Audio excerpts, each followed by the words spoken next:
اللہ اللہ اللہ اللہ اللہ اللہ الحمد للہ وکفا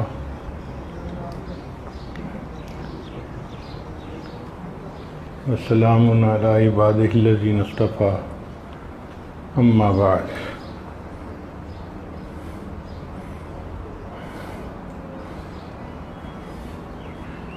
حدیث مبارک کی مجالس کے آداب میں سے ہے انسان باوضو خوشبو استعمال کرے اور نبی علیہ السلام پر کثرت سے درود شریف پڑھے۔ سب رات 3 دفعہ درود شریف پڑھ لیجیے۔ اللہم صلی علی سیدنا محمد وعلی آل سیدنا محمد وبارک وسلم۔ اللہم صلی علی اللہم صلی علی وعلی آل سیدنا محمد وبارک وسلم۔ بالسند المتصل مني إلى الإمام الهمام يقول العبد الفقير ذو الفقار أحمد حدثني حضرة الأستاذ مولانا محمد جعفر بن محمد أمير قال حدثني الشيخ مولانا محمد مالك كاندلوي نور الله مرقده قال حدثني أبي محمد إدريس قال حدثني أبي محمد إسماعيل قال حدثني علي بن زاهر البتري المدني قال حدثني محمد عابد قال حدثني صالح العمري قال حدثني محمد بن سنة العمري قال حدثني أحمد بن العجلي قال حدثني قطب الدين قال حدثني أحمد بن عبد الله قال حدثني المعمر الشيخ يوسف هروي المشهور بصد صالة قال حدثني محمد بن شعد قال حدثني يحيى بن عمار قال حدثني محمد بن يوسف الفربري قال حدثني الشيخ الإمام الحافظ الحجة أمير المؤمنين في الحديث وسيد المحدثين أبو عبد الله محمد بن إسماعيل بن إبراهيم بن المغيرة الجعفي البخاري رحمة الله رحمة واسعة۔ بسم الله الرحمن الرحيم۔ باب كيف كان بدء الوحي إلى رسول الله صلى الله عليه وسلم وقول الله عز وجل إنا أوحينا إليك كما أوحينا إلى نوح والنبيين من بعد۔ حدثنا الحميدي قال حدثنا سفيان قال حدثنا يحيى بن سعيد الأنصاري قال أخبرني محمد بن إبراهيم التيمي أنه سمع علقمة بن وقاص الليثي يقول سمعت عمر بن الخطاب رضي الله تعالى عنه على المنبر يقول سمعت رسول الله صلى الله عليه وسلم يقول إنما الأعمال بالنيات وإنما لامرئ ما نوى فمن كانت هجرته إلى دنيا يصيبها أو إلى امرأة ينكحها فهجرته إلى ما هاجر إليه۔ سبحان ربك رب العزة عما يصفون وسلام على المرسلين والحمد لله رب العالمين۔ اللهم صل على سيدنا ومولانا محمد وعلى آل سيدنا ومولانا محمد وبارك وسلم۔ عربی زبان میں حدیث کہتے ہیں بات کو اور فقہ کہتے ہیں بات کی سمجھ کو۔ اللہ تعالیٰ ارشاد فرماتے ہیں فما لہؤلاء القوم لا يكادون يفقهون حدیثا۔ اس قوم کو کیا ہو گیا، یہ بات کو سمجھتے ہی نہیں ہیں۔ تو نبی علیہ السلام کے احوال، اقوال اور افعال کو جمع کرنا یہ علم حدیث کہلاتا ہے، مگر اس میں کہیں کہیں صحابہ کا بھی تذکرہ آتا ہے۔ 3 زمانے ہیں جن کو نبی علیہ السلام نے خیر کا زمانہ کہا۔ قرون ثلاثہ مشہود لہا بالخیر، نبی السلام نے فرمایا خیر امتی قرنی ثم الذین یلونہم ثم الذین یلونہم، سب سے بہتر میرا زمانہ، پھر جو اس کے ساتھ جڑا ہوا ہے صحابہ کا، پھر جو اس کے ساتھ جڑا ہے تابعین کا۔ تو 3 زمانوں میں خیر کے غالب ہونے کی خبر نبی علیہ السلام نے اپنی زبان فیض ترجمان سے عطا فرمائی، لہذا صحابہ اور تابعین کے احوال اور اقوال بھی اس میں آ جاتے ہیں۔ ان تمام علوم کا نام علم حدیث ہوتا ہے، اور یہ علم حدیث اللہ کے ہاں بڑا درجہ رکھتا ہے۔ آپ اندازہ لگائیے کہ جس زبان سے ہمیں قرآن ملا اسی زبان سے ہمیں اللہ کا محبوب کا فرمان ملا، اس لیے حدیث کا مرتبہ وحی کا درجہ رکھتی ہے۔ فرق صرف یہ ہے کہ قرآن مجید وحی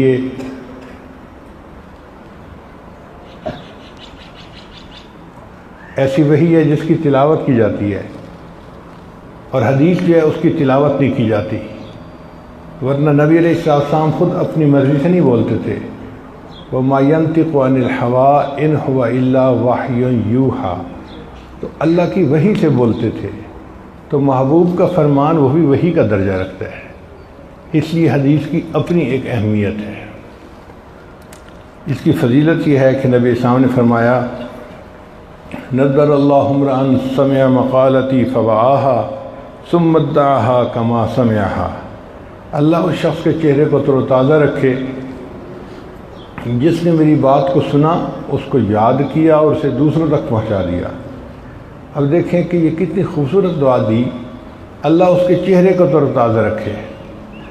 جب بھی بندے کا کوئی پریشانی اور مصیبت آتی ہے تو سب سے پہلا ایفیکٹ انسان کے چہرے پہ ہوتا ہے، رنگ پھک ہو جاتا ہے، چہرے پہ مایوسی آ جاتی ہے، ڈپریشن کا شکار ہو جاتا ہے، چہرہ غمزدہ ہو جاتا ہے، چہرہ بتا دیتا ہے کہ کیا ہوا۔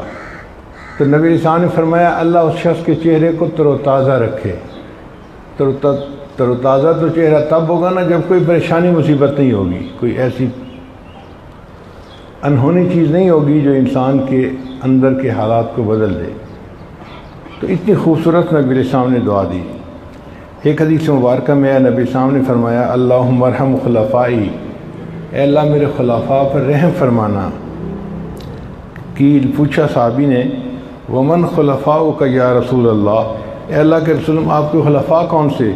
قال، نبی السلام نے فرمایا الذین یروون احادیثی، جو میری احادیث کی آگے روایت کرنے والے لوگ ہوں گے وہ میرے خلفاء ہوں گے۔ اکابر علماء دیوبند کے نزدیک نبی علیہ السلام کے جسم میں عطر کے ساتھ جو مٹی لگ رہی ہے اس مٹی کا درجہ بیت اللہ سے، عرش اللہ سے اور حجر اسود سے بھی زیادہ اونچا اور بلند ہے۔ جب اس جسم عطر سے لگنے والی مٹی کا درجہ عرش سے زیادہ اونچا ہے تو جو اس مبارک جسم سے بات نکلی ہوگی پھر اس کا درجہ اللہ کے ہاں کتنا بڑا ہوگا۔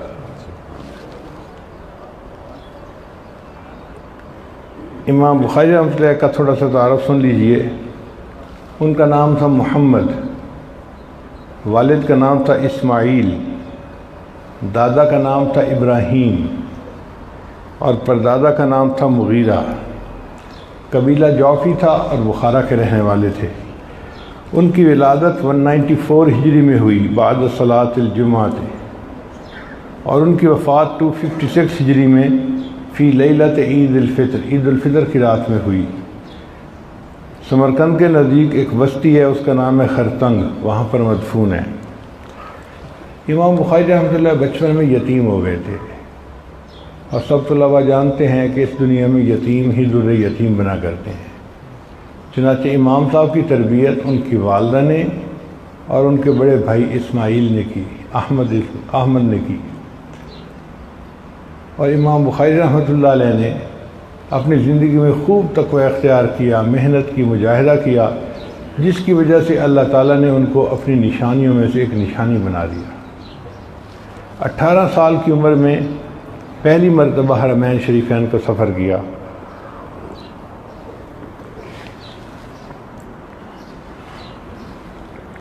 اس وقت ان کو عبداللہ ابن مبارک اور وکیع بن جراح کی احادیث زبانی یاد تھیں۔ پھر انہوں نے مدینہ کی چاندنی رات میں بیٹھ کر تاریخ کبیر لکھی، پھر اس کے بعد قضایا صحابہ و تابعین کتاب لکھی۔ امام بخاری رحمۃ اللہ نے طلب حدیث میں بہت سفر کیا، حجاز، شام، مصر، بغداد، کوفہ، بصرہ، خراسان۔ امام بخاری رحمۃ اللہ خود فرماتے ہیں کہ طلب حدیث میں بخارا سے کوفہ اتنی مرتبہ گیا کہ مجھے تعداد یاد نہیں ہے، اس لیے کہ کوفہ اس دور میں محدثین کا گڑھ بن گیا تھا، مرکز بن گیا تھا۔ ہم نے اپنی زندگی میں جن استادوں سے سیکھا ہے، پڑھا ہے، اس کی تعداد گنے تو میرے اندازے میں 200 بنتی ہوگی۔ اسکول کالج میں آپ بھی پڑھے ہیں، آپ اپنے استادوں کی فہرست بنائیں، میرے حساب سے کوئی 200 کے قریب بنتی ہے، کم زیادہ بھی ہو سکتی ہے مگر 200 کے قریب ہوگی۔ امام بخاری رحمۃ اللہ نے اپنی زندگی میں 1080 استادوں سے علم حاصل کیا۔ جس طرح درخت اپنے پھل سے پہچانا جاتا ہے، استاد اپنے شاگردوں سے پہچانا جاتا ہے۔ امام بخاری رحمۃ اللہ کے شاگردوں پر نظر ڈالیں تو امام مسلم رحمۃ اللہ علیہ امام بخاری کے شاگرد ہیں،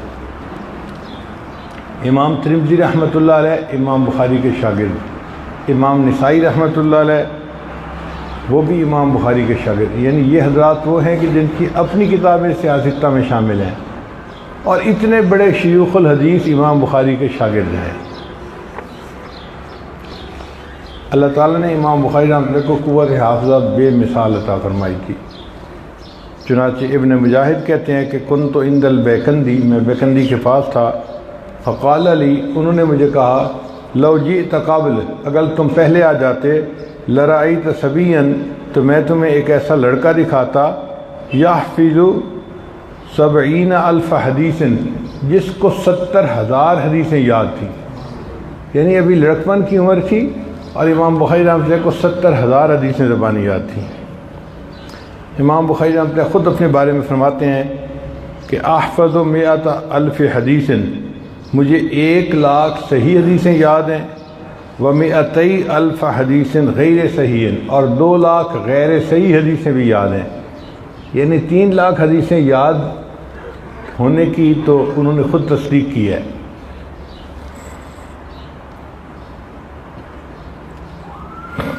امام بخاری رحمۃ اللہ کو اللہ تعالیٰ نے تقویٰ بہت عطا فرمایا تھا، چنانچہ ابن رجا کہتے ہیں، ہو آیت من آیات اللہ یمشی علی الارض، کہ امام بخاری رحمۃ اللہ اللہ کی نشانیوں میں سے ایک نشانی تھے جو زمین پہ چلتے تھے۔ امام احمد بن حنبل رحمۃ اللہ جیسی بڑی شخصیت امام بخاری کے بارے میں فرماتے ہیں، ما اخرجت خراسان و مثل محمد بن اسماعیل البخاری، کہ خراسان میں محمد بن اسماعیل بخاری جیسا کوئی دوسرا بچہ ماں نے پیدا ہی نہیں کیا۔ ایک مرتبہ امام بخاری رحمۃ اللہ نے حدیث کا درس دیا تو وہ اس قدر مؤثر تھا کہ امام مسلم رحمۃ اللہ علیہ کہہ اٹھے، دعنی اقبل رجلیک یا استاذ الاستاذین، اے استادوں کے استاد پلیز اپنی ٹانگ آگے کیجیے، میں آپ کے پاؤں کو بوسہ دینا چاہتا ہوں۔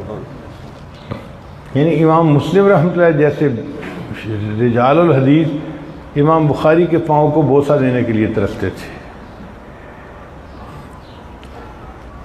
سبب تالیف کیا ہوا بخاری شریف کو لکھنے کا کہ امام بخاری رحمۃ اللہ نے ایک مرتبہ خواب دیکھا کہ نبی علیہ السلام کے جسم اطہر سے میں مکھیوں کو اڑا رہا ہوں، تو انہوں نے اپنے استاد ابو اسحاق کو یہ خواب سنایا، انہوں نے تعبیر دی انت تذب عنہ الکذب، کہ نبی علیہ السلام کے کلام میں جو جھوٹ شامل ہونے لگے گا آپ اس جھوٹ کو الگ کر دیں گے کلام سے۔ چنانچہ امام بخاری رحمۃ اللہ نے صحیح بخاری لکھی اور جو موضوع حدیث تھیں ان سب کو الگ کر دیا۔ سن تالیف کیا ہے؟ شیخ الحدیث مولانا زکریا رحمۃ اللہ فرماتے ہیں کہ 217 ہجری میں کام شروع ہوا اور 233 ہجری میں مکمل ہوا۔ پھر اس کے بعد 23 سال امام بخاری نے خود بخاری شریف کو پڑھایا۔ امام بخاری رحمۃ اللہ نے اپنی زندگی میں 90,000 اسٹوڈنٹس کو بخاری شریف پڑھائی تھی۔ اللہ اکبر کبیرہ۔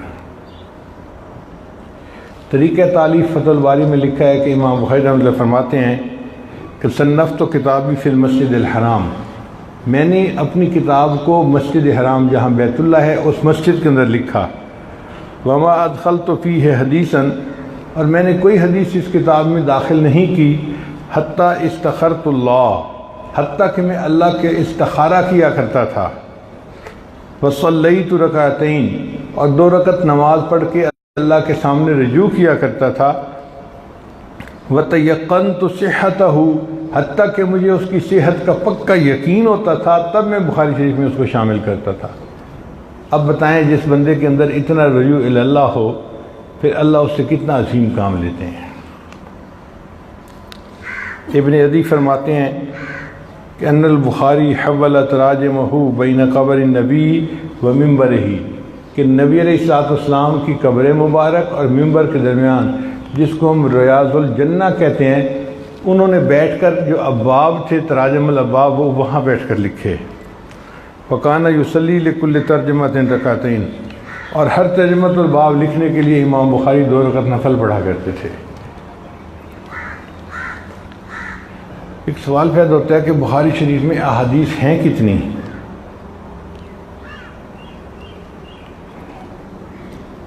امام نووی رحمۃ اللہ علیہ فرماتے ہیں کہ بخاری شریف کی کل احادیث 7,275 ہیں، مگر اس میں بہت ساری احادیث ہیں جو مکررات میں سے ہیں۔ مکررات میں سے کیا کہ ایک حدیث میں کئی مضامین ہیں، تو ہر مضمون کے حساب سے وہ مختلف باب میں امام بخاری نے نقل کی ہے۔ جیسے یہ حدیث ہے نا، انما الاعمال بالنیات، یہ باب کیف کان بعد الوحی میں بھی آئی ہے، پھر باب ما جاء ان الاعمال بالنیت اس میں بھی آئی ہے، پھر کتاب الفتن میں بھی آئی ہے،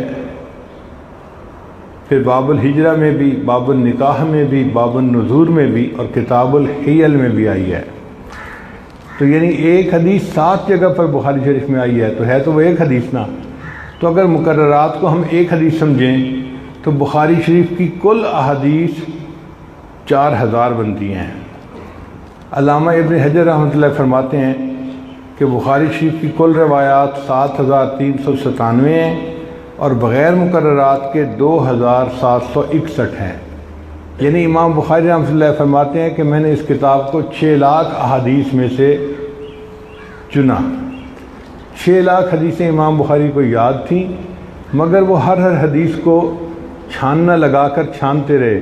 اس کا کوئی راوی تو ایسا نہیں کہ جس پر کوئی ضعف آتا ہو، کوئی جرح ہوئی ہو، کوئی کمزوری آتی ہو، تو جس کا پتہ چلتا تھا کہ نہیں یہ حدیث ٹھیک ہے، اس کو الگ کر لیتے تھے۔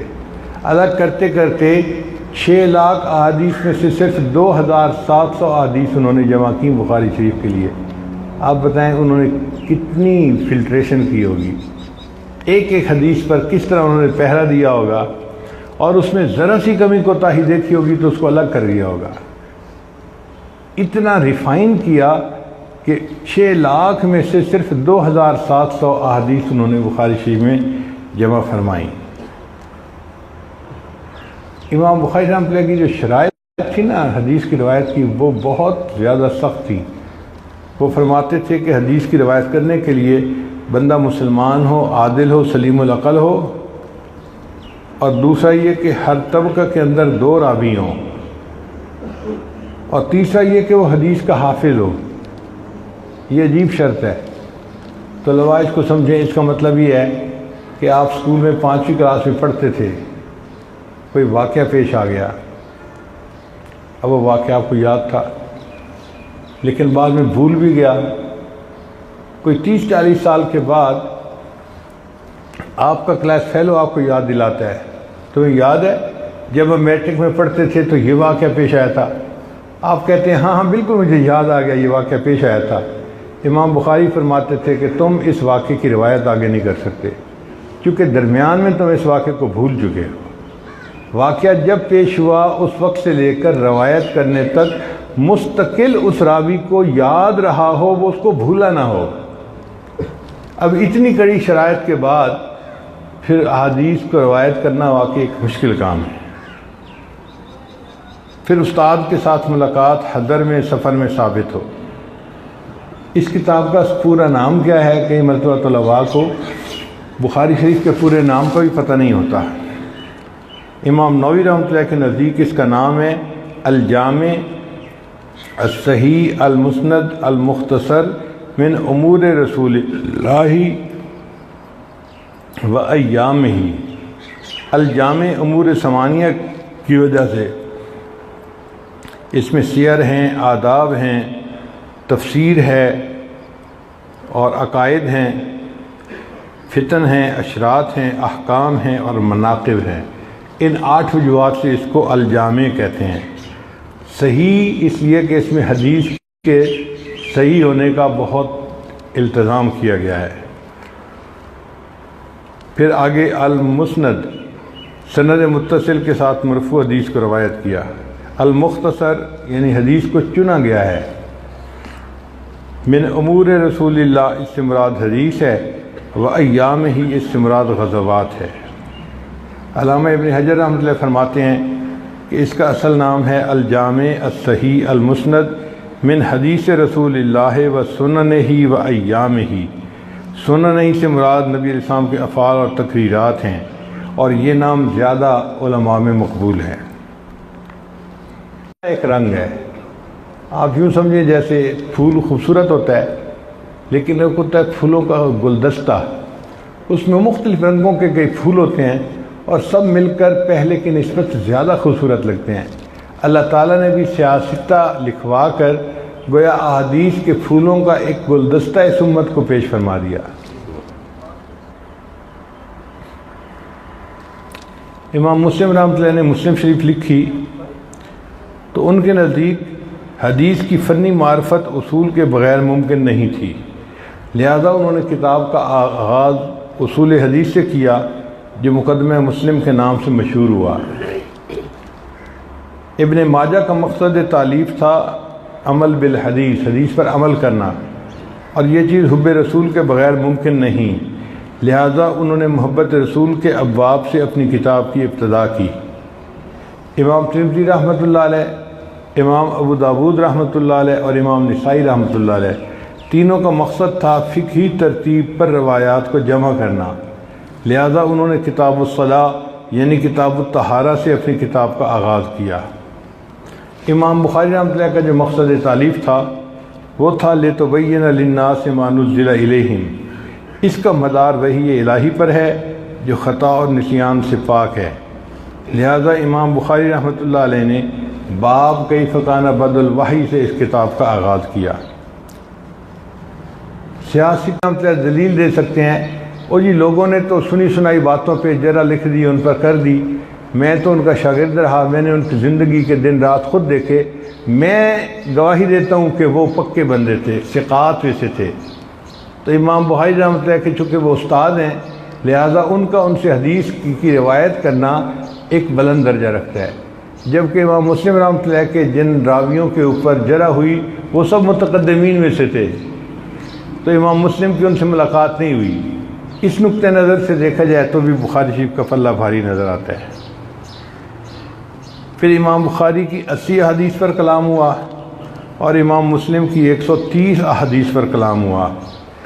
اب اس نقطہ نظر سے دیکھا جائے تو بھی بخاری شریف کا پلہ بھاری نظر آتا ہے، لہذا ہم کہہ سکتے ہیں کہ بخاری شریف اصح الکتب بعد کتاب اللہ کی کتابوں میں سب سے زیادہ، اللہ کی کتاب کے بعد سب سے زیادہ صحیح کتاب بخاری شریف ہے۔ اب ہم حدیث مبارکہ کی طرف آتے ہیں۔ امام بخاری رحمۃ اللہ نے اپنی کتاب کا آغاز کیا بسم اللہ الرحمن الرحیم۔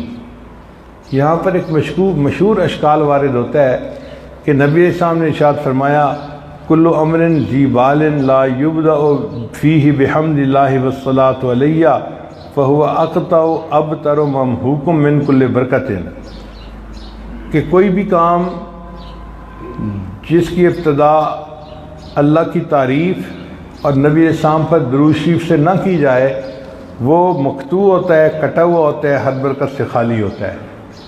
تو پھر امام بخاری نے اپنے کام کو الحمد سے اور والصلاۃ سے کیوں نہ شروع کیا؟ محدثین نے اس کے مختلف جواب دیے ہیں۔ پہلا جواب تو انہوں نے یہ دیا ہے کہ بسم اللہ الرحمن الرحیم لکھنے سے گویا اللہ کی حمد بیان ہو گئی، چونکہ بسم اللہ میں الرحمن الرحیم جو الفاظ ہیں یہ اللہ کی حمد بیان کرتے ہیں، تو حمد تو بیان ہو گئی، مقصد تو پورا ہو گیا۔ بعض محدثین نے جواب دیا کہ اگر امام بخاری نے لکھا نہیں تو انہوں نے زبانی صلاۃ حمد و صلاۃ پڑھ لیا تھا، یعنی خطبہ زبانی پڑھ لیا تھا۔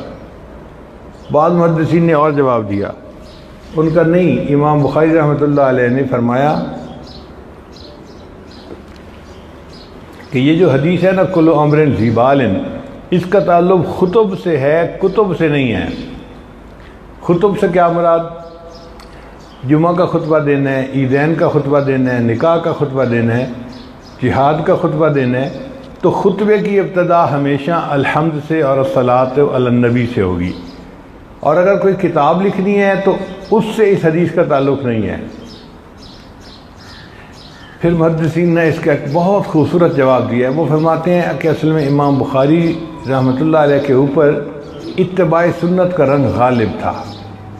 وہ چاہتے تھے میں ہر معاملے میں وہ کروں جو نبی علیہ السلام نے کیا، اور نبی علیہ السلام نے اپنی مبارک زندگی میں صلح حدیبیہ کا صلح نامہ لکھوایا تھا، اور حدیث میں آتا ہے کہ اس صلح نامہ کو نبی علیہ السلام نے بسم اللہ سے لکھوایا، کیونکہ نبی علیہ السلام نے اپنی زندگی میں ایک تحریر لکھوائی اور اس کی ابتدا بسم اللہ سے کی، تو امام بخاری رحمۃ اللہ نے اتباع سنت کی نیت سے اپنی کتاب کو بھی بسم اللہ سے شروع کیا تاکہ مجھے نبی علیہ السلام کی سنت کی پیروی کی توفیق نصیب ہو جائے۔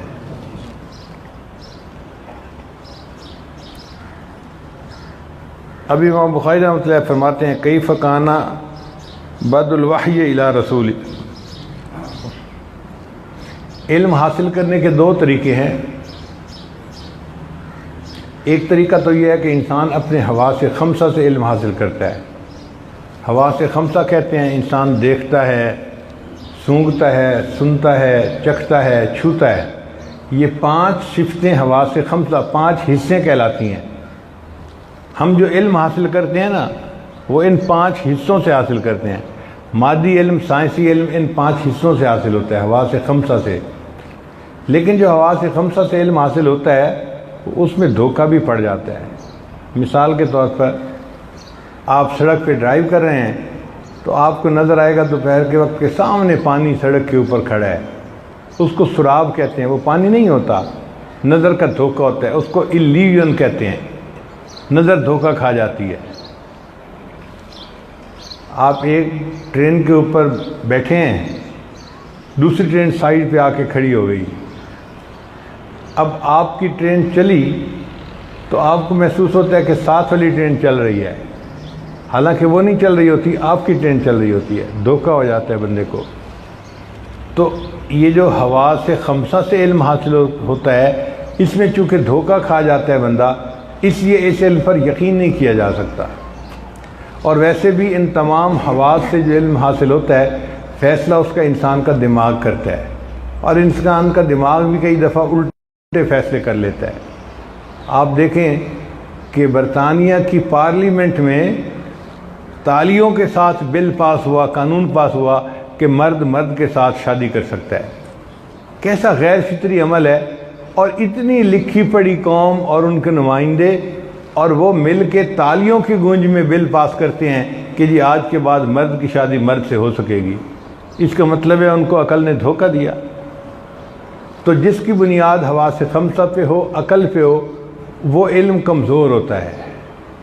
اور ایک ہوتا ہے علم حاصل کرنے کا طریقہ وحی کے ذریعے سے جو قلب حاصل کرتا ہے، وہ طریقہ خطا اور نسیان سے پاک ہوتا ہے۔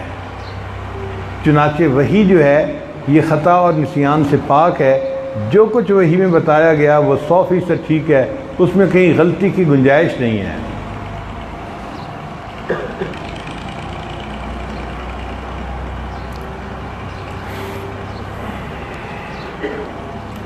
ویسے بھی اللہ تعالیٰ کو کیا چیز پسند ہے اور کیا چیز ناپسند ہے، اس کا علم حواس خمسہ سے تو نہیں ہو سکتا۔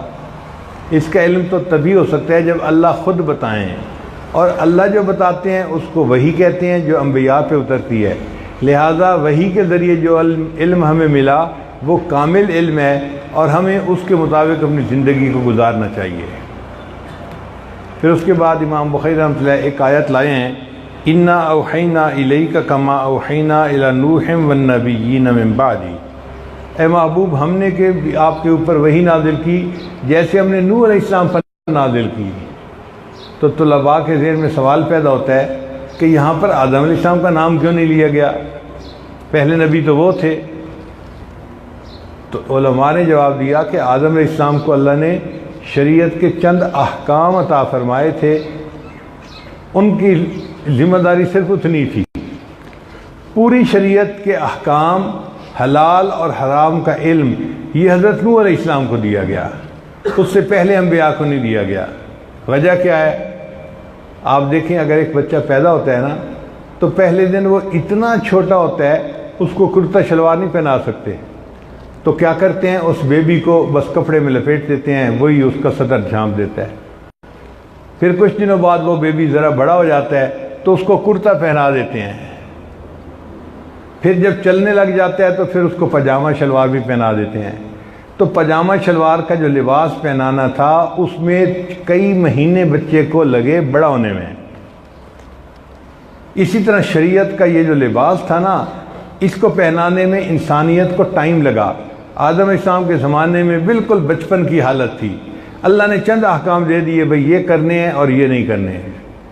پھر دوسرے نبی آئے تو کچھ اور احکام دے دیے، پھر اور نبی آئے کچھ اور احکام دے دیے، حتیٰ کہ نوح علیہ السلام وہ پہلے نبی تھے جو علم حلال اور علم حرام لے کر آئے، اور یہ باقاعدہ ایک شریعت کا نمونہ تھا جو اللہ نے عطا کیا۔ اس لیے اللہ نے فرمایا، اے محبوب آپ کی طرف وحی نازل کی جیسے ہم نے نوح علیہ السلام کی طرف وحی نازل کی تھی۔ اس میں مشرکین مکہ کو پیغام بھی دینا تھا کہ جیسے نوح علیہ السلام کی قوم نے اپنے نبی کو نہیں مانا تھا تو ان پر عذاب آیا تھا، اے مشرکین مکہ اگر تم بھی میرے محبوب صلی اللہ علیہ وسلم کی اطاعت فرما برداری نہیں کرو گے تو تمہیں بھی عذاب آئے گا۔ اب اس حدیث کی سند کی طرف آئیے۔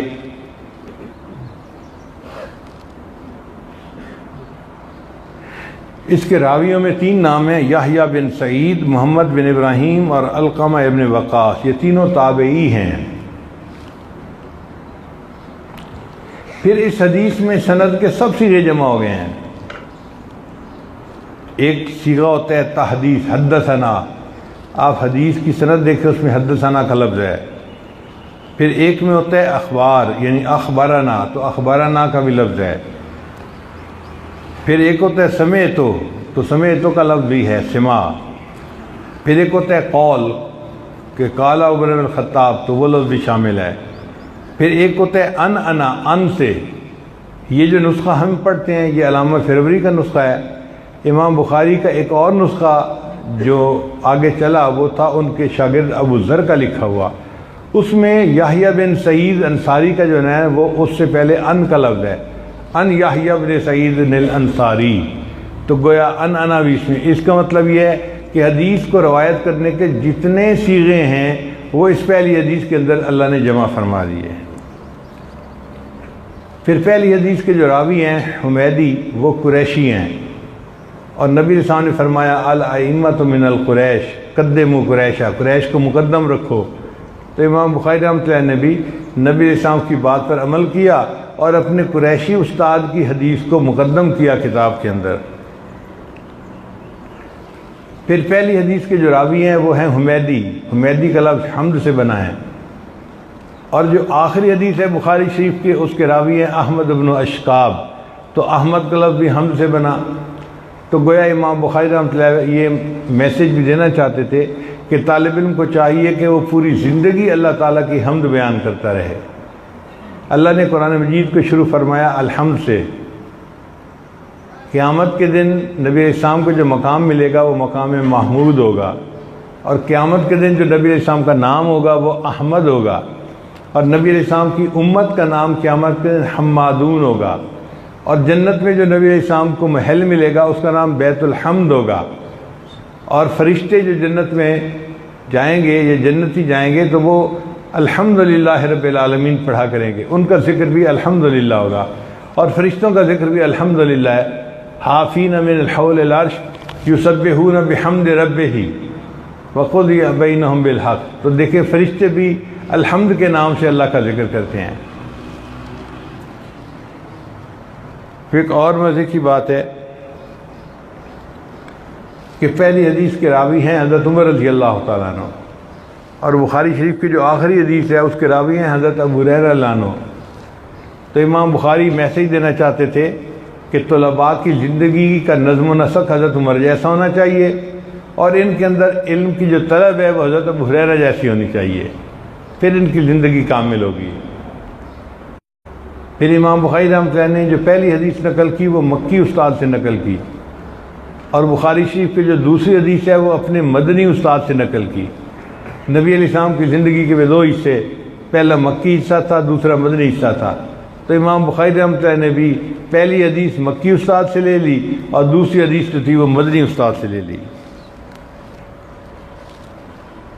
اصول کے مطابق اگر کسی حدیث کا راوی ایک طبقے میں ایک ہو تو سند کے اعتبار سے وہ حدیث غریب ہو جاتی ہے۔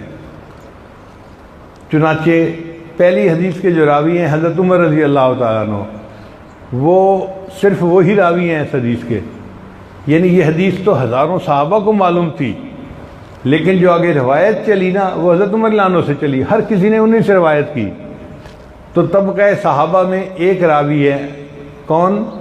حضرت عمر رضی اللہ عنہ، تو سند کے اعتبار سے پھر اس حدیث کو غریب حدیث کہا جائے گا۔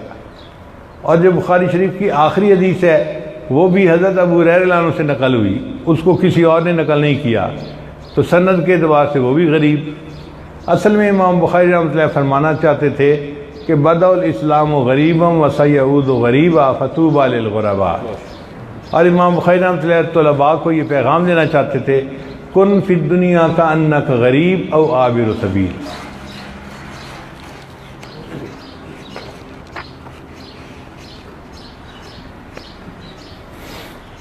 اب حدیث مبارکہ کا ترجمۃ الباب سے انطباق کیا ہے؟ ترجمۃ الباب میں تو وحی کا تذکرہ ہے، اور حدیث میں انما الاعمال بالنیات، نیتوں کا تذکرہ ہے۔ تو علامہ کشمیری رحمۃ اللہ علیہ نے اس کا جواب دیا کہ ورود عمل وحی کے ذریعے سے ہوتا ہے، اور جو صدور عمل ہے وہ نیت کے ذریعے سے ہوتا ہے، اس لیے امام بخاری رحمۃ اللہ ترجمۃ الباب میں وحی کا تذکرہ لائے اور حدیث میں نیت کا تذکرہ ہے۔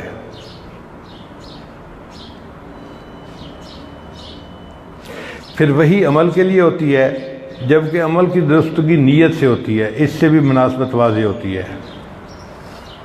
یہ جو حدیث ہے انما الاعمال بالنیات، اعمال کا دار و مدار نیت پر ہے، یہ بہت گہری حدیث ہے، ایک مضامین کا سمندر ہے جو اس حدیث کے اندر چھپا ہوا ہے۔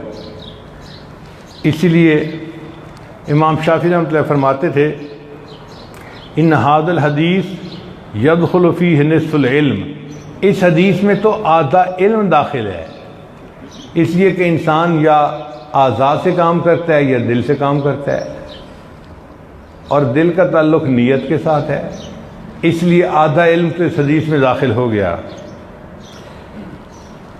پھر امام بہقی رحمۃ اللہ فرماتے ہیں کہ یہ حدیث جوامع الکلم میں سے ہے، یعنی نبی علیہ السلام نے دریا کو کوزے میں بند کر دیا ہے۔ امام عبد الرحمن بن مہدی فرماتے ہیں من اراد ان یصنف کتابا فلیبتدئ بہذا الحدیث، جو بندہ چاہے کہ میں کتاب لکھوں اس کو چاہیے کہ وہ اس حدیث پاک سے کتاب کا آغاز کرے، اس سے بہتر حدیث آغاز کے لیے اور کوئی نہیں کہ انسانوں کو بتایا جائے کہ اعمال کی قبولیت کا مدار نیت کے اوپر ہے، اگر نیت اچھی ہوگی تو عمل قبول ہوں گے، نیت اچھی نہ ہوگی تو عملوں کا کوئی فائدہ نہیں ہوگا۔ اب اس کے اندر کچھ مباحث ہیں۔ انما الاعمال بالنیات، اعمال بھی جمع کا صیغہ ہے، اور نیات بھی جمع کا صیغہ ہے. اس کو کہتے ہیں مقابلۃ الجمع بالجمع، جمع کا مقابلہ جمع کے ساتھ. ایک حدیث میں ہے انما الاعمال بالنیۃ، تو محدثین نے لکھا اس لیے کہ اعمال ہوتے ہیں جوارے سے اور وہ کئی سارے ہیں، اور نیت ہوتی ہے دل سے اور دل ایک ہے، اس لیے دل کو مفرد لایا گیا، اور جو جوارے سے اعمال ہوتے ہیں اس کو جمع کا صیغہ لایا گیا.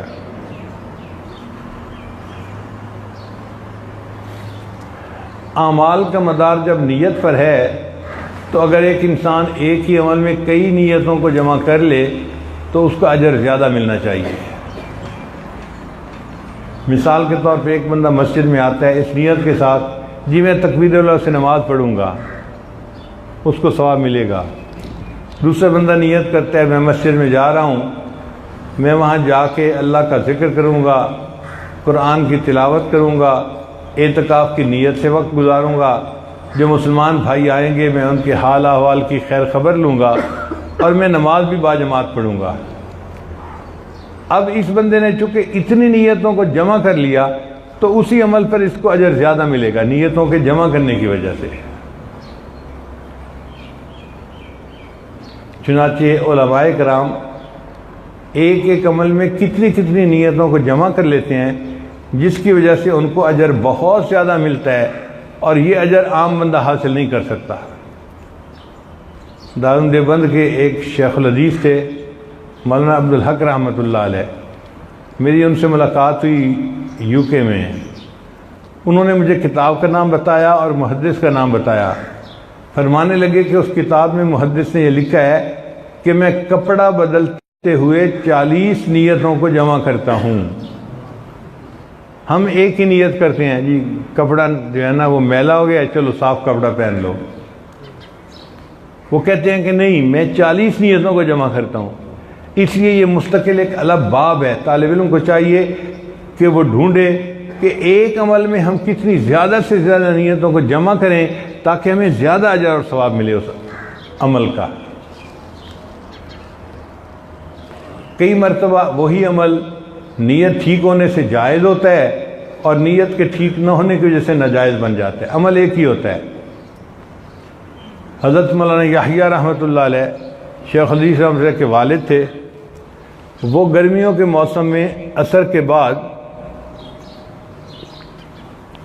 جب چھٹی ہوتی تھی تو کنویں پہ آ جاتے تھے، اور 2 طالب علم ہوتے تھے خدمت والے، ان کو کہتے تھے میرے اوپر پانی کے ڈول ڈالتے رہو.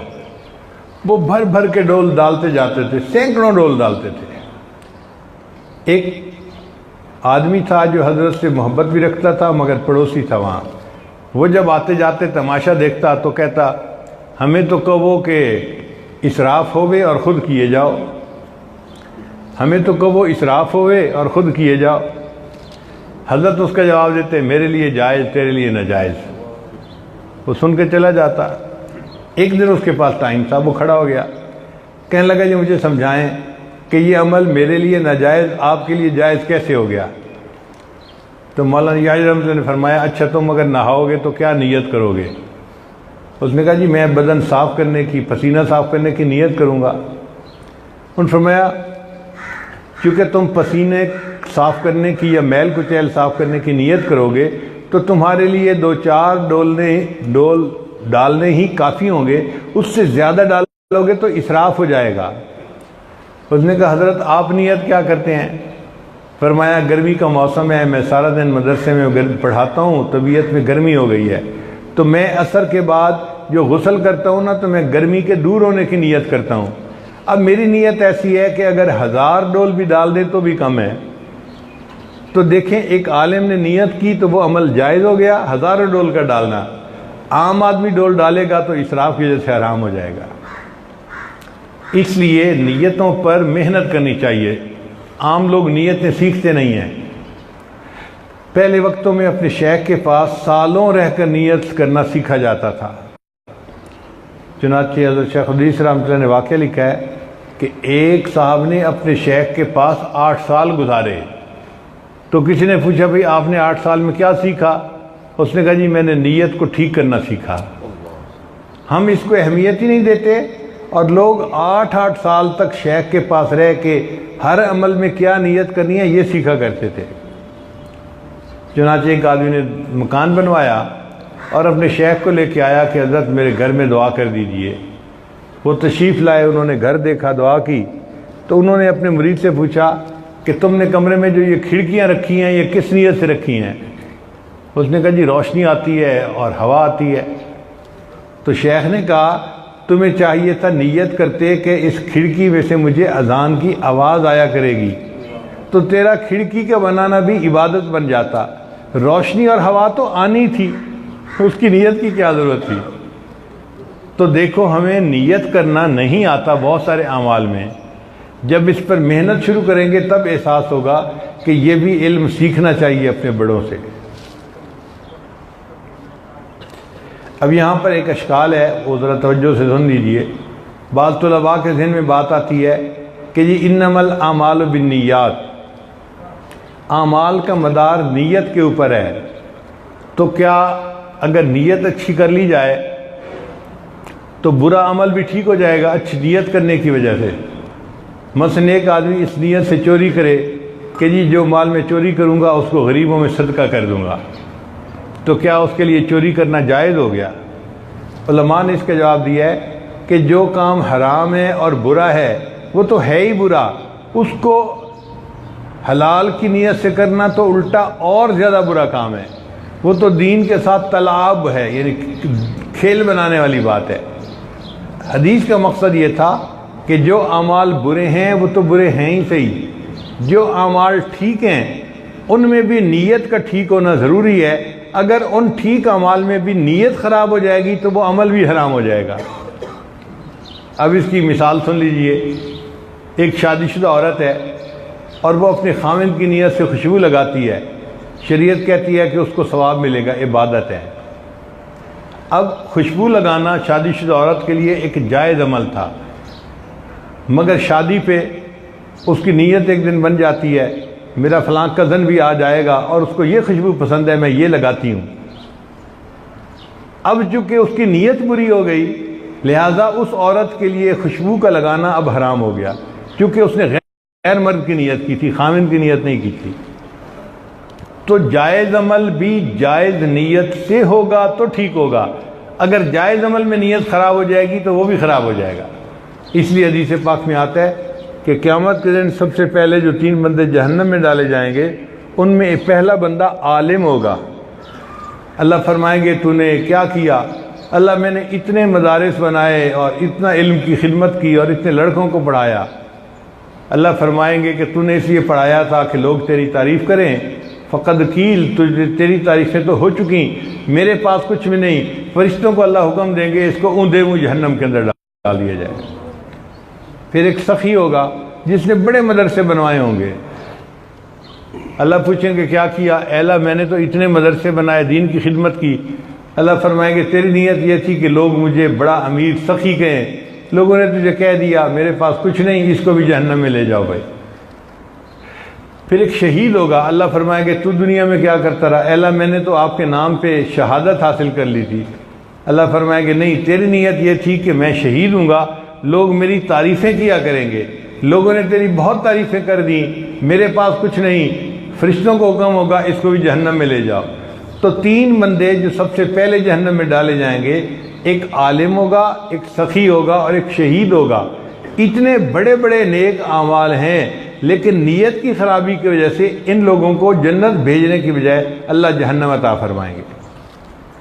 اس کا مطلب یہ ہوا کہ ہمیں اپنے ہر عمل کے اندر نیت کو بہت زیادہ ٹٹولنا چاہیے، دیکھنا چاہیے۔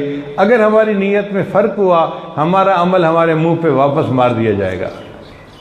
اللہ تعالیٰ میں اخلاص نیت عطا فرمائے اور ہر عمل کو خلوص نیت کے ساتھ کرنے کی توفیق عطا فرمائے۔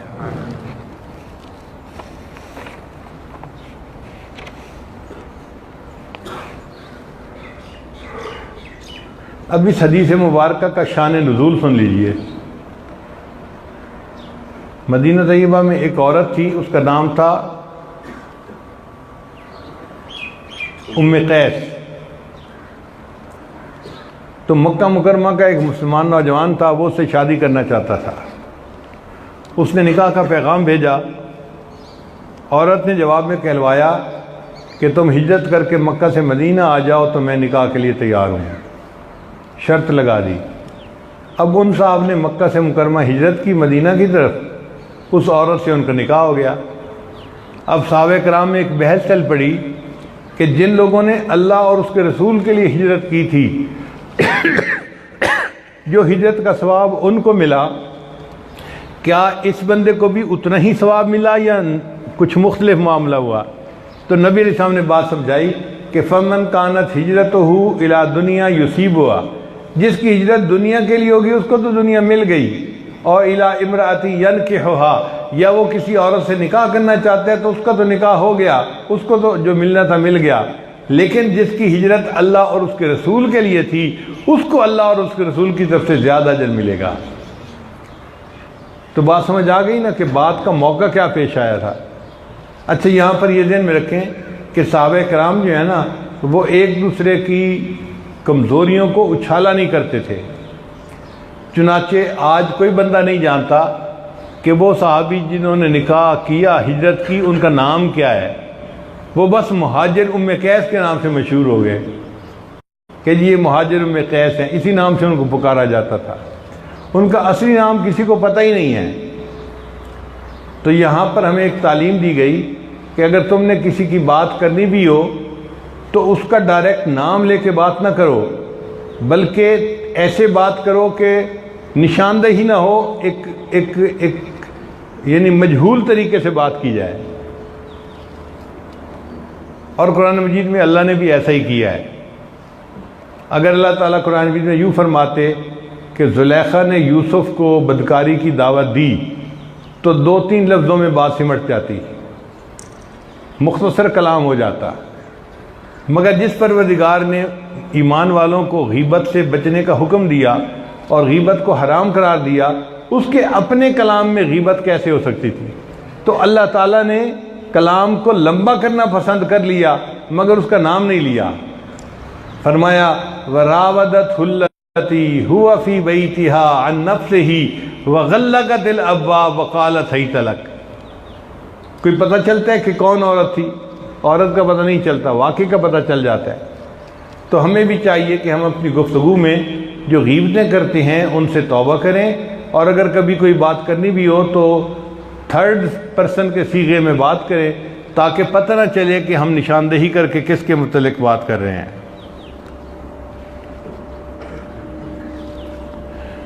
ایک بزرگ تھے مولانا حبیب الرحمن رحمۃ اللہ علیہ، احرار میں سے تھے اور بڑے بزرگ تھے۔ وہ ایک مرتبہ جا رہے تھے رائے پور، دیوبند سے رائے پور جاتے ہوئے راستے میں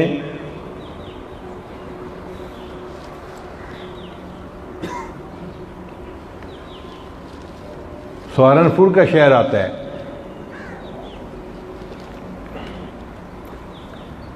تو مولانا حبیب الرحمن رحمۃ اللہ علیہ تھوڑی دیر کے لیے سہارنپور رکے۔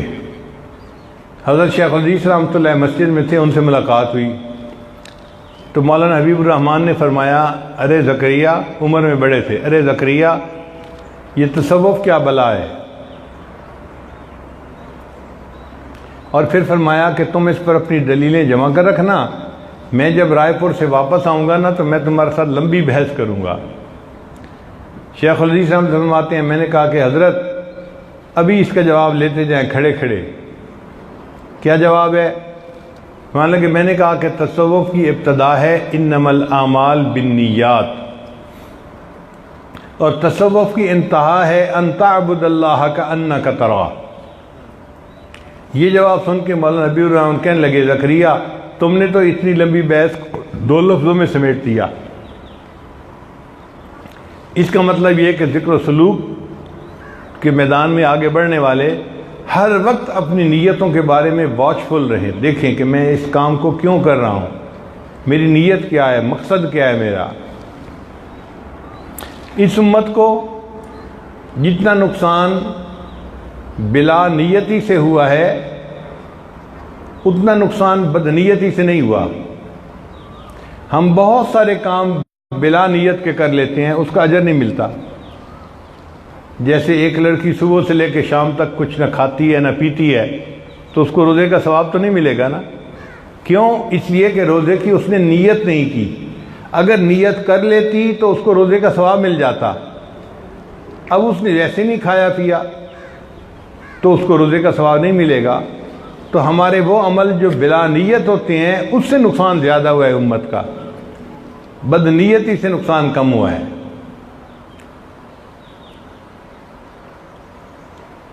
آپ دیکھیں، ایک باپ اپنے بیٹے کو پیار کرتا ہے، بوسہ لیتا ہے، گلے سینے سے لگاتا ہے، لیکن کیوں کرتا ہے؟ عادت کی وجہ سے کرتا ہے. اگر یہ باپ اپنے بیٹے کا بوسہ لیتے ہوئے یہ سوچے کہ نبی علیہ السلام نے فرمایا ریح الولد من ریح الجنہ، کہ بیٹے کی جو جسم کی مہک ہے وہ جنت کی خوشبوؤں میں سے ہے، تو اس باپ کا بیٹے کو بوسہ دینا بھی عبادت بن جائے گا. تو ہمیں چاہیے کہ ہم اپنی عادتوں کو اچھی نیت کے ذریعے سے عبادت میں شامل کر لیں.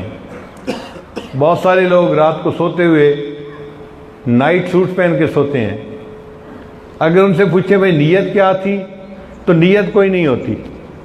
حالانکہ نبی علیہ السلام کی سنت مبارکہ ہے، اللہ کے معصوم جب رات کو سونا چاہتے تھے تو تہبند تبلیل فرما لیا کرتے تھے، یعنی تہبند بدل لیا کرتے تھے. اب اگر یہ بندہ نیت کرے کہ میں نبی علیہ السلام کی سنت کو سامنے رکھتے ہوئے کپڑے تبدیل کر رہا ہوں، تو اس کا کپڑے کا تبدیل کرنا بھی عبادت بن جائے گا. تو ہم اپنے ہر عمل کو بلا نیت کرنے کی بجائے نیت کے ساتھ کریں، اور نیت بھی وہ کریں جس سے کہ ہمیں ثواب ملتا ہو.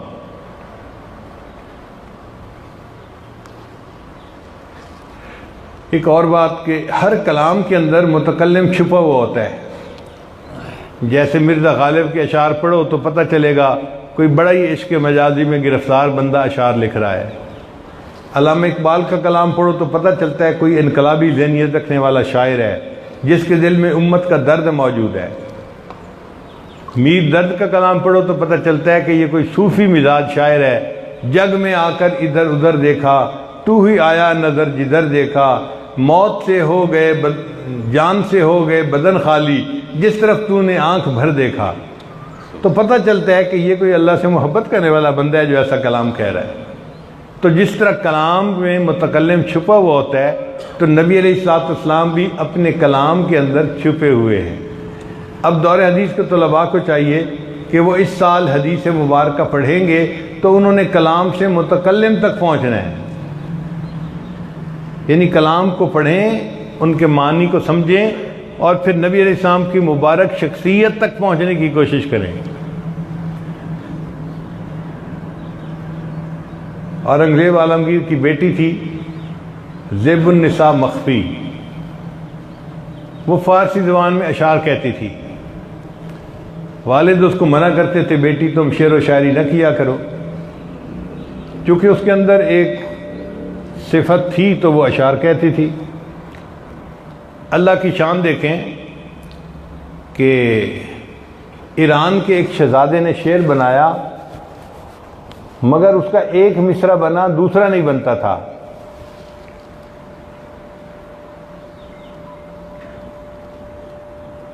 اس نے اعلان کروا دیا کوئی بندہ اس کا اگر دوسرا مصرع بنا دے گا نا تو میں اس کو بڑا انعام دوں گا. بڑے شعراء نے اس کے لیے کوشش کی مگر جڑتا نہیں تھا.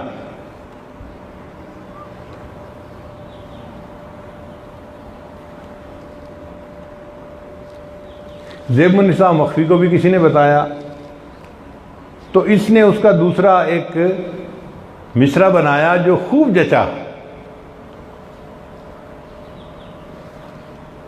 اب یہ شعر جب شہزادے کو پہنچا تو شہزادہ بہت خوش ہوا کہ اتنا اچھا اس نے میرے شعر کو مکمل کر دیا. اس نے اورنگزیب کی طرف پیغام بھیجا اس شاعر کو میرے پاس بھیجو، میں اس کو انعام دینا چاہتا ہوں اور اس سے ملنا چاہتا ہوں. اب اورنگزیب عالمگیر نے اپنی بیٹی کو کہا کہ دیکھو مصیبت بن گئی نا. تو بیٹی نے کہا ابو جان میں 2 شعر کہہ دیتی ہوں، وہ شعر اس کو بھجوا دیں، وہ خود بخود سمجھ جائے گا اور مجھ سے ملنے کا مطالبہ چھوڑ دے گا. چنانچہ زیب النساء مخفی نے شعر لکھا کہ السخن مخفی منم چبوئے گل در برگ گل، میں اپنے کلام میں اس طرح چھپی ہوئی ہوں جس طرح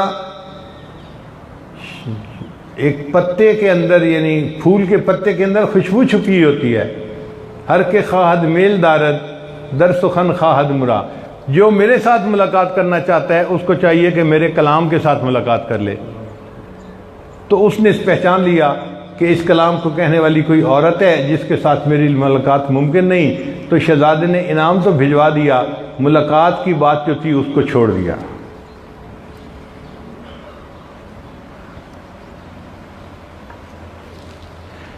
پھر یہ بخاری شریف کا جو سال ہوتا ہے نا طلباء کا، یہ بڑا اہمیت کا سال ہوتا ہے۔ سارا دن قال رسول اللہ صلی اللہ علیہ وسلم پڑھنا ہوتا ہے کہ نبی علیہ السلام نے یہ فرمایا، تو محبوب کی باتیں بندہ سنتا ہے، محبوب کے بارے میں سوچتا ہے، محبوب کے بارے میں ہر وقت ذہن میں خیال رہتا ہے۔ سارا دن جس کا خیال ذہن میں رہے تو پھر لامحالہ طور پہ رات کو خواب میں ان کی زیارت بھی نصیب ہوتی ہے۔ اس لیے ہمارے مشائخ نے لکھا کہ بخاری شریف کا سال رؤیت المنام فی ھذا العام، نبی صلی اللہ علیہ وسلم کی رؤیت نصیب ہوتی ہے خواب میں اس طالب علم کو جو کبیرہ گناہ سے بچتا ہے۔ تو طلباء کو چاہیے کہ بخاری شریف کے سال میں کبیرہ گناہوں سے سچی توبہ کر لیں تاکہ ہمیں خواب میں نبی اسلام کی زیارت نصیب ہو جائے۔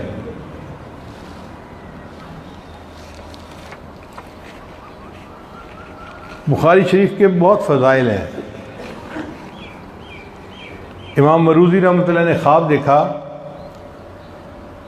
تو نبی علیہ السلام نے فرمایا الا متی تدرس کتاب الشافعی ولا تدرس کتابی، مروزی تم کب تک امام شافعی کی کتاب کو پڑھاتے رہو گے اور میری کتاب کو تم نہیں پڑھاتے؟ وہ کہتے ہیں کہ میں نے خواب میں پوچھا اے اللہ کے وسلم آپ کی کتاب کون سی؟ فرمایا جامع محمد بن اسماعیل، جو محمد بن اسماعیل کی بخاری شریف کی کتاب ہے وہ میری کتاب ہے۔ علامہ فربری رحمۃ اللہ فرماتے ہیں کہ میں نے خواب میں نبی علیہ السلام کی زیارت کی تو نبی علیہ السلام نے فرمایا این ترید، تو کہاں جا رہا ہے؟ کل تو میں نے کہا ارید محمد بن اسماعیل، میں محمد بن اسماعیل امام بخاری کے پاس پڑھنے کے لیے جا رہا ہوں۔ قال نبی علیہ السلام نے فرمایا اقرأہ منی السلام، اچھا پھر امام بخاری کو میرے سلام بھی پہنچا دینا۔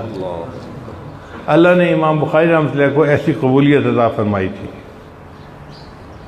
عبد الواحد رحمۃ اللہ علیہ فرماتے ہیں کہ میں نے ایک مرتبہ خواب میں نبی علیہ السلام کی زیارت کی اور ان کے ساتھ کچھ اور صحابہ بھی تھے، تو میں نے پوچھا اے اللہ کے رسول آپ یہاں پر کیوں کھڑے ہیں؟ تو نبی علیہ السلام نے جواب دیا میں محمد بن اسماعیل بخاری کا انتظار کر رہا ہوں۔ وہ کہتے ہیں میری آنکھ کھلی تو میں نے وہ ٹائم، وہ دن، تاریخ لکھ کے رکھ لی۔ چند دن کے بعد امام بخاری کی وفات کی خبر جو آئی تو میں نے دیکھا کہ جس وقت میں نے خواب دیکھا تھا اسی وقت امام بخاری کی وفات ہوئی تھی۔ تو گویا امام بخاری رحمۃ اللہ کے انتظار میں اللہ کے محبوب صلی اللہ علیہ وسلم بھی کھڑے تھے اور صحابہ بھی کھڑے تھے۔ امام بخاری رحمۃ اللہ کو جب قبر میں دفن کیا گیا تو ان کی قبر سے خوشبو آتی تھی۔ لوگ حیران ہوتے تھے کہ ہم یہاں پر خوشبو تو نہیں چھڑکتے، خوشبو کیوں آتی ہے؟ لیکن ہمیں کوئی حیرانی نہیں، چونکہ شیخ سعدی رحمۃ اللہ فرماتے ہیں کہ ایک دفعہ حمام میں نے ایک مٹی کو دیکھی جس میں پھولوں کی خوشبو تھی۔ بدو گفتم تو مشکی یا امبیری کہ از بوئے دل آویزے تو مستم، میں نے اس سے پوچھا تم مشک ہو یا عنبر ہو کہ تمہاری خوشبو سے تو میرا دل مست ہوا جاتا ہے۔ بگفتہ من گلے ناچیز بودم، کہنے لگی کہ نہیں میں تو ناچیز مٹی ہوں، ولیکن مدت بالگل نشستم، ایک پھول گر گیا تھا جو میرے اوپر پڑا رہا، جمال ہم نشیں در من اثر کر، ہم نشیں کے جمال نے میرے اندر اثر پیدا کر دیا، اب میں مٹی ہوں مگر اب مجھ سے خوشبو آ رہی ہے۔ تو امام بخاری رحمۃ اللہ ابھی پھول کی مانند تھے، جب کو قبر میں دفن کیا گیا تو جمال ہم نشیں در من اثر کر، اس پھول کے جمال نے اثر دکھایا اور قبر کی مٹی سے بھی خوشبو آنے لگ گئی۔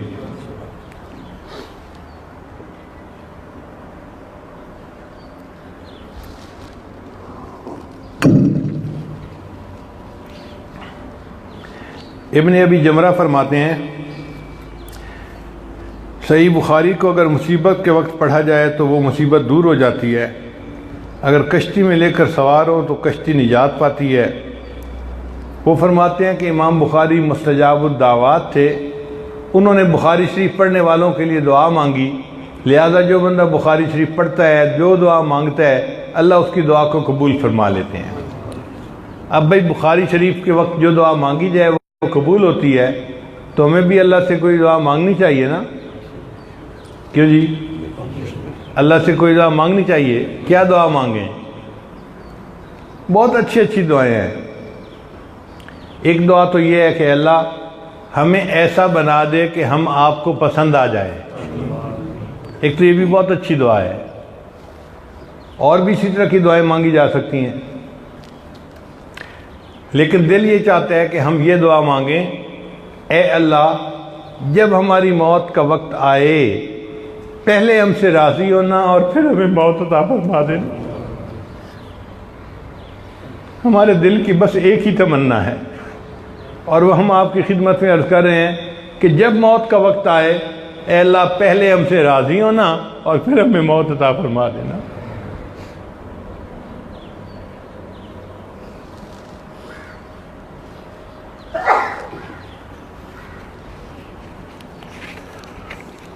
عمل کے اپنے اساس کیا ہے، بجز ندامت کے پاس کیا ہے، رہے سلامت تمہاری نسبت، میرا تو بس آسرا یہی ہے۔ وآخر دعوانا ان الحمد للہ رب العالمین۔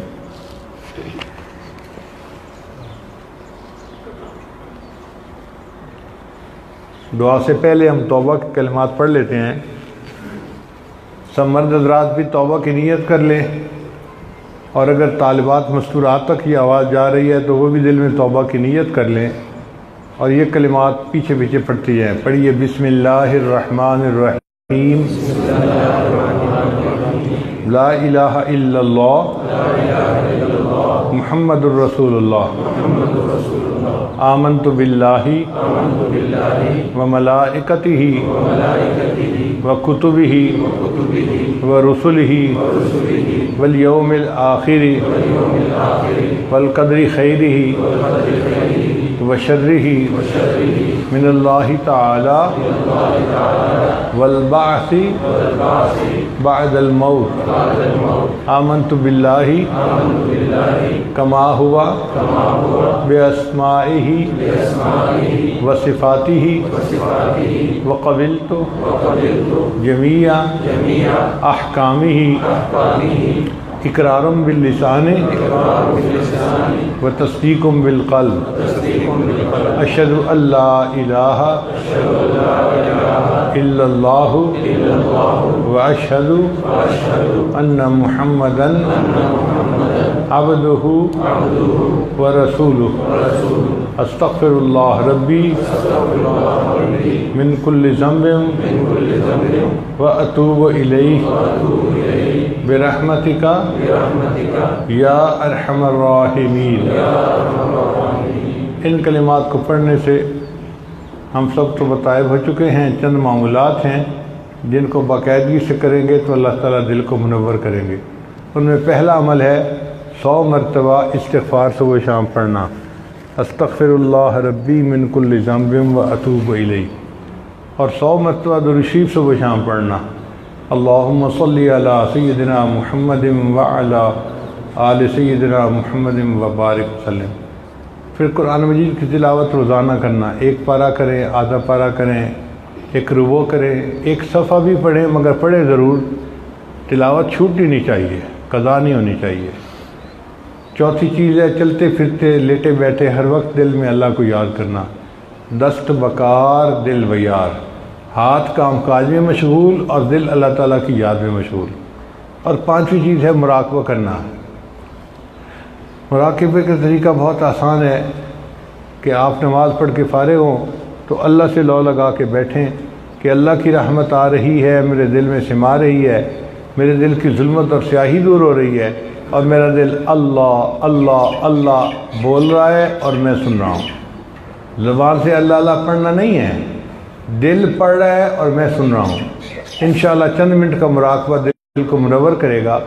ہم دعا سے پہلے مراقبے کی مشق کر لیتے ہیں۔ سب حضرات آنکھیں بند کر لیں، سر جھکا لیں، اللہ کی یاد میں ڈوب جائیں۔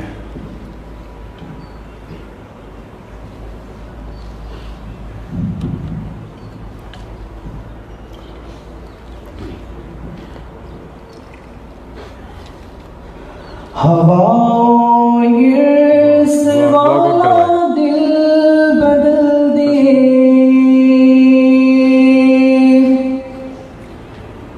میرا غفلت میں ڈوبا دل بدل دے، خدایا فضل فرما دل بدل دے، بدل دے دل کی دنیا دل بدل دے، بدل دے دل کی دنیا دل بدل دے، گناہ گاری میں کب تک عمر کاٹوں،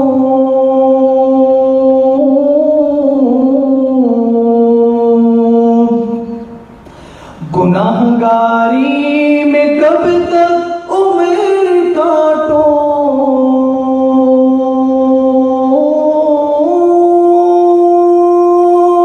بدل دے میرا رستہ دل بدل دے، بدل دے میرا رستہ دل بدل دے، سنوں میں نام تیرا دھڑکنوں میں،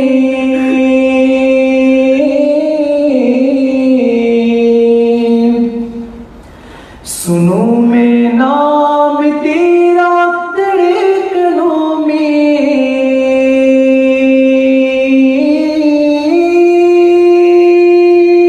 مزہ آ جائے مولا دل بدل دے، مزہ آ جائے مولا دل بدل دے، کروں قربان اپنی ساری خوشیاں، کروں قربان اپنی ساری خوشیاں،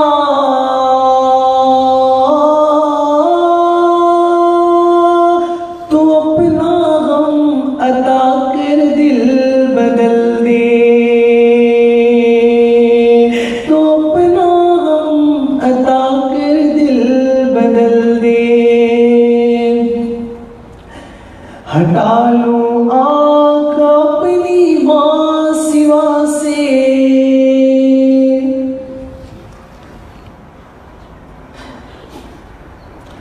ہٹا لوں آنکھ اپنی ماں سوا سے،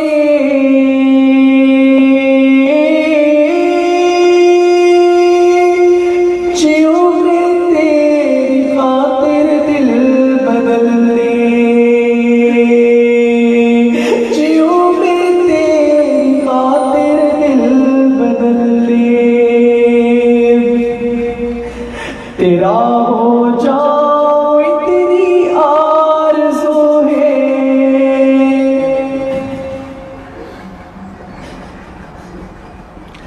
تیرا ہو جاؤ اتنی آرزو ہے،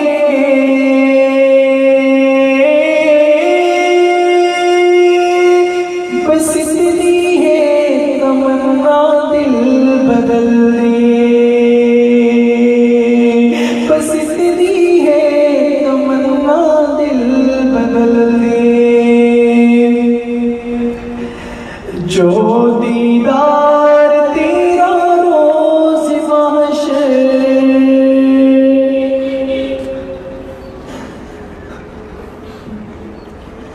جو دیدار تیرا روز محشر،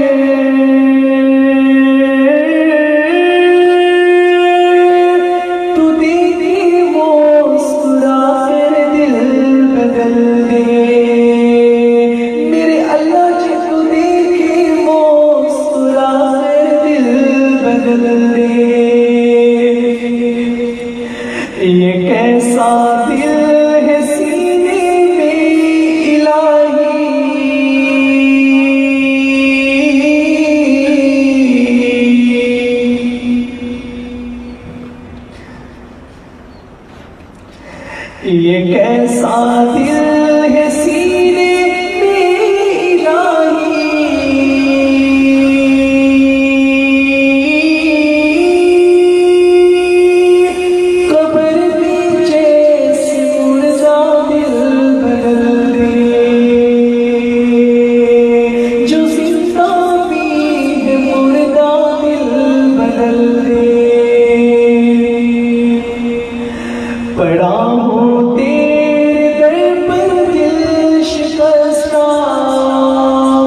پڑا ہوں تیرے در پر دل شکستہ،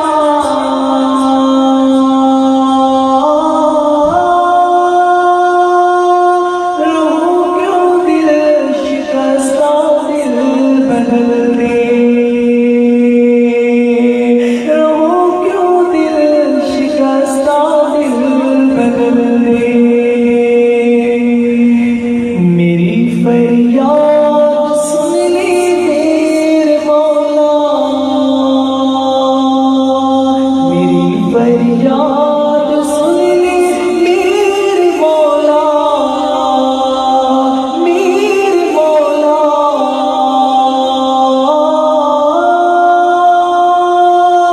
بنا لی اپنا بندہ، دل بدل دے، بنا لی اپنا بندہ، دل بدل دے، ہواؤں سے واسطہ دل بدل دے، ہواؤں سے واسطہ دل بدل دے، خدایا فضل فرما دل بدل دے، خدایا رحم فرما دل بدل دے، میرا دل ڈوبا دل بدل دے، میرا دل بدل دے، میرا دل بدل دے، میرا دل بدل دے، بدل دے دل کی دنیا، دل بدل دے۔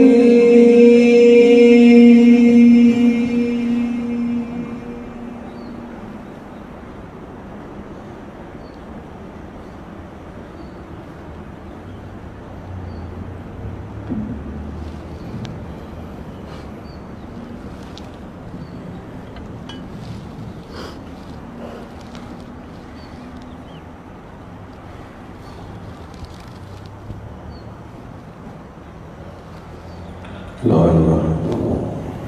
اللهم صل على سيدنا محمد وعلى آل سيدنا محمد وبارك وسلم.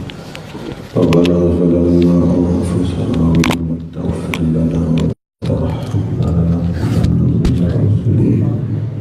ربنا تقبل منا إنك أنت السميع العليم وتب علينا إنك أنت التواب الرحيم.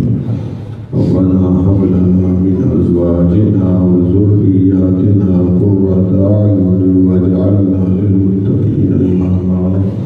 یا اللہ سب کے ظاہری باطنی چھوٹے بڑے گناہوں کو معاف فرما، یا اللہ علتوں فلتوں ذلتوں سے محفوظ فرما، یا اللہ اپنا قرب اور محبت نصیب فرما، یا اللہ تو کریم ہے، اور کریم اس کو کہتے ہیں جو بغیر مانگے بھی دے دیتا ہے۔ یا اللہ ہزاروں چیزیں تو بغیر مانگے دے رہے ہیں۔ یا اللہ آج ہم نے سچی سچی توبہ کی ہے، اس توبہ کو بھی قبول فرمانا۔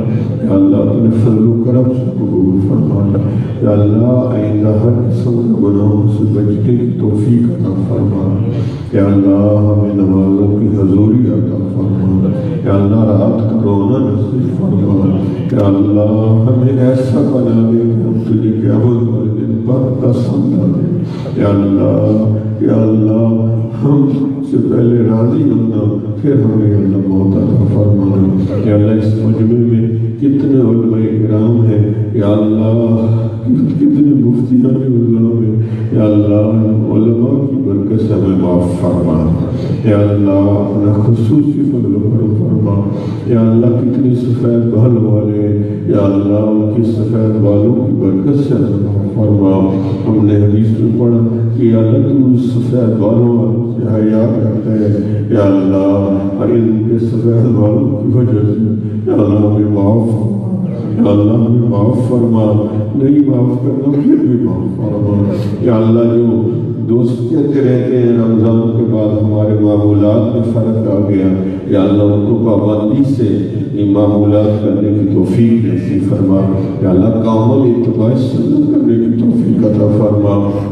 یا اللہ جو دعاؤں کے لیے ہمارے حضرت کو عرض کرتے رہتے ہیں، یا اللہ ان سب کی جیسے دعاؤں کو قبول فرما۔ جو دوست دعاؤں کے لیے کہنا چاہتے ہیں کہہ نہیں سکتے، یا اللہ تو ان کے دلوں کے راز جانتا ہے، سب کی جیسے دعاؤں کو قبول فرما۔ یا اللہ جتنے بھی مدارس اور خانقاہیں ہمارے حضرت کی سرپرستی میں چل رہی ہیں، یا اللہ ان سب کی حفاظت فرما۔ یا اللہ سب کو قبولیت تامہ نصیب فرما۔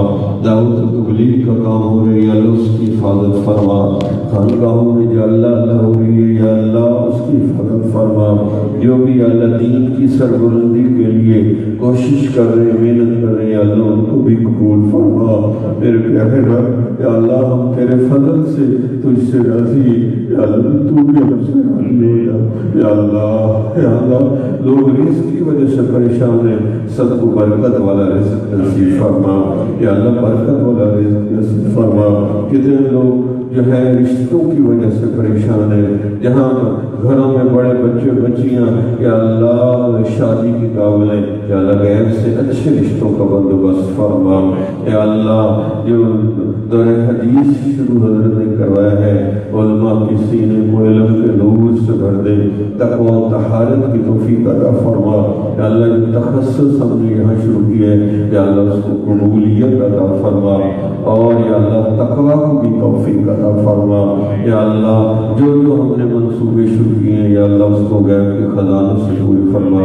ہمارے حضرت نے مہد الفقیر میں جو یا اللہ منصوبے شروع کیے ہوئے ہیں یا کرنا چاہتے ہیں، یا اللہ غیب سے خصوصی مدد عطا فرما۔ یا اللہ اس ضعیف کی عمر میں حضرت کریا اور شہروں میں اتنے مشکل سفر کر رہے ہیں، یا اللہ ہمیں بھی تکلیف کرنے کی توفیق عطا فرما۔ ہمیں بھی جو ہے اپنے شہر کے صحیح نقش قدم پر چلنے کی توفیق عطا فرما۔ یا اللہ نسبت کے پھیلانے کے لیے سر دھڑ کی بازی لگانے کی توفیق عطا فرما۔ یا اللہ جو حضرت نے ہماری اصلاح و تربیت کی ہے، یا اللہ اس احسان کو نہیں چکا سکتے، یا اللہ کو غیب سے اس کا اجر عطا فرما۔ یا اللہ جو کچھ انہوں نے ہماری اصلاح کے لیے، خلفاء علماء کی اصلاح کے لیے محنت کی ہے، کوشش کی ہے، تکلیف اٹھائی ہے، یا اللہ غیب کے خزانوں سے یا اللہ خصوصی اجر عطا فرما، اور حضرت کی نسبت کو دنیا کے کونے کونے تک پہنچا، اور یا اللہ ہمیں نسبت کی قدر کرنے کی توفیق عطا فرما۔ یا اللہ ہمیں صحیح روحانی اولاد بننے کی توفیق عطا فرما۔ ہمیشہ آخری وقت تک اپنے شہر کے دل کو ہمیشہ خوش رکھنے کی توفیق عطا فرما۔ یا اللہ اپنی رضا کی خاطر ہمیشہ خوش رکھنے کی توفیق عطا فرما۔ یا اللہ ہر قسم کی غلط فہمی سے بچنے کی توفیق عطا فرما۔ یا اللہ بدگمانی سے بچنے کی توفیق عطا فرما۔ یا اللہ تو کریم ہے، کرم کو پسند فرماتا ہے۔ یا اللہ آخری وقت ہم سب کو کلمہ نصیب فرما، اور ہمیں ہمیشہ اپنے مشاہد کا ہر قسم کا ظاہری باطنی ادب کرنے کی توفیق عطا فرما۔ یا اللہ ہمیشہ ادب کرنے کی توفیق عطا فرما۔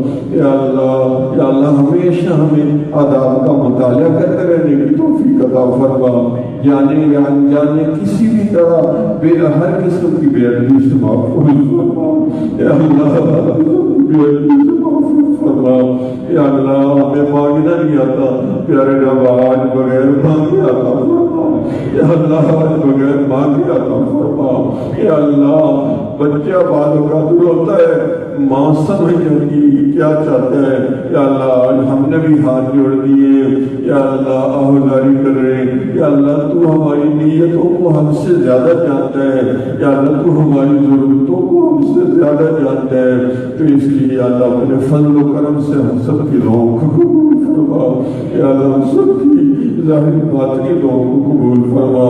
یا اللہ جو دعاؤں کے لیے حضرت کو عرض کرتے رہتے ہیں ان کی بھی دعائیں قبول فرما۔ یا اللہ جو نہیں کہہ سکتے، یا اللہ ان کے دلوں کے راز کو جانتے ہیں، یا اللہ سب کے دلوں کی جیسے دعائیں قبول فرما۔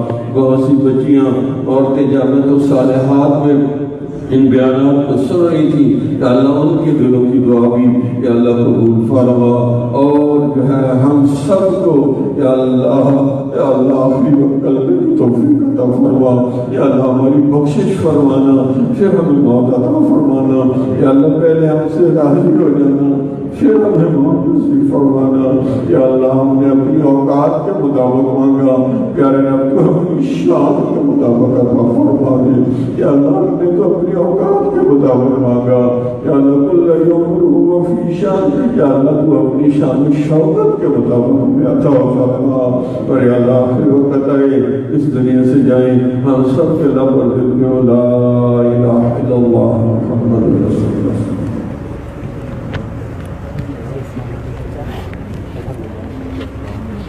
اللہ